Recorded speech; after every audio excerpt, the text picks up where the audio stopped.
Good afternoon বন্ধুরা, কেমন আছেন? আশা করি সবাই ভালো আছেন, আমিও ভালো আছি। তো আজকে না আমি একটা অন্যভাবে মাছের রেসিপি করব। মানে এই যে কাটাপোনা মাছ, বেশি না, কয়েক পিস মাছ আছে। এই যে টমেটো আর পেঁয়াজ দিয়ে আমি মাছের ঝালটা বানাবো। তো তোমরা দেখতে থাকো কেমনভাবে বানাই। কড়াতে তেল দিয়ে দিচ্ছি, মাছটা আগে ভাজবো। তেলটা গরম হতে থাক। তেল গরম হয়ে গেছে বন্ধুরা, মাছটা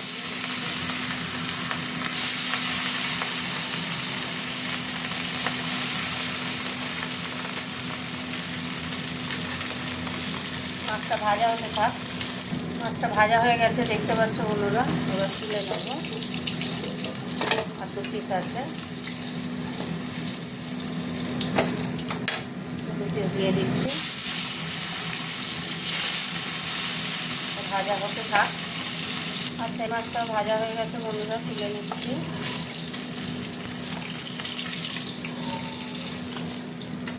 আচ্ছা, তেলের মধ্যে একটু মিষ্টি দেবো,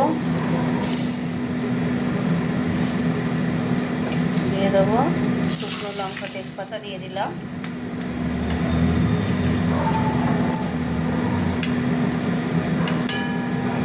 এবার দিয়ে দেবো এই যে টমেটো আর পেঁয়াজ যেটা কাটা ছিল সেটা দিয়ে দিলাম।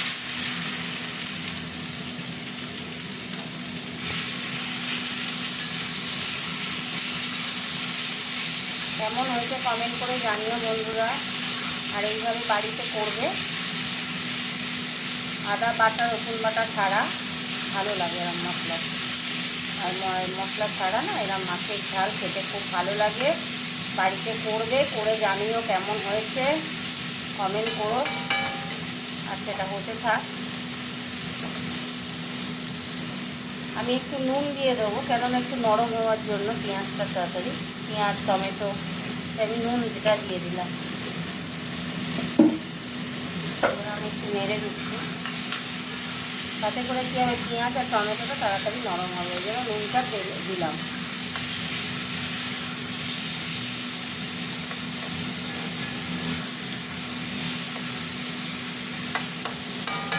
নরম হতে থাক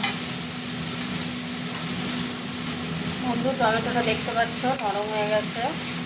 হ্যাঁ, এবার এক এক করে আমি এর মধ্যে মশলা দেবো। পেঁয়াজটা এরকম থাকবে, বেশি ভাজা হবে না পেঁয়াজটা, তাহলে করে তরকারিটা ভালো লাগবে না। আচ্ছা, এবার আমি এক এক করে দিয়ে দিচ্ছি। এটা দিচ্ছি জিরে গুঁড়ো, না সরি, ধনে গুঁড়ো।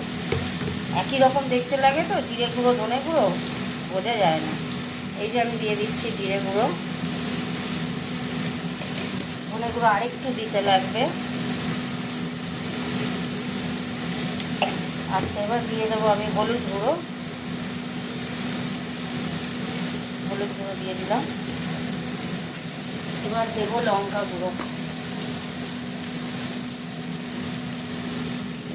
দিয়ে দিলাম।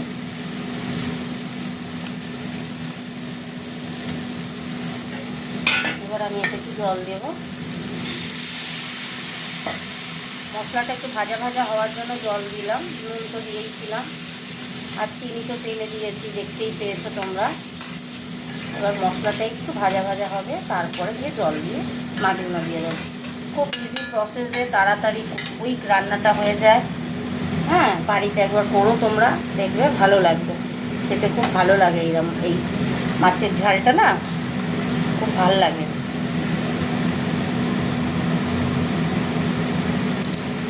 আমার একটু অভ্যাস আছে যে গ্যাস রান্না করতে করতে আমি গ্যাস মুছি। আমার একটু অভ্যাস আছে, জানো তো। আচ্ছা, হতে থাক। দেখো বন্ধুরা, কি সুন্দর কালারটা এসছে, দেখেছো, লাল লাল ঝাল ঝাল। এবার আমি জল দিয়ে দেবো, তেল ছেড়ে দিয়েছে। মানে এটা তো আদা রসুন দেওয়া নেই, এটা সুতরাং বেশি মোটামুটি মশলার গন্ধটা চলে গেছে। আমি এই জল দিয়ে দিলাম। নুন মিষ্টিটা কেমন হয়েছে একবার দেখে নিই। একদম পারফেক্ট, কিচ্ছু দিতে লাগবে না। মাছগুলো দিয়ে দিলাম। আমার ঘরোয়া পদ্ধতিতে আমি ঘরোয়া পদ্ধতিতে যা যা রান্না করি তাই তোমাদের সামনে তুলে ধরি। কেমন বন্ধুরা, একটু কমেন্ট করে জানিও কেমন হয়েছে।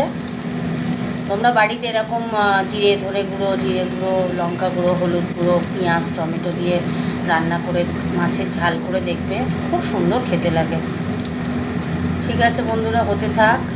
দেখো বন্ধুরা, একটা কাঁচা লঙ্কা দিয়ে দিলাম। এবার আমার রান্না হয়ে গেছে।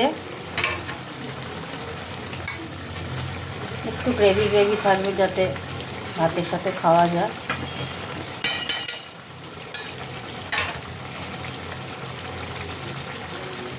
দেখতেই পাচ্ছ কি সুন্দর লাল লাল ঝাল ঝাল। চাপা দিয়ে দিলাম, গ্যাস অফ করে দিলাম।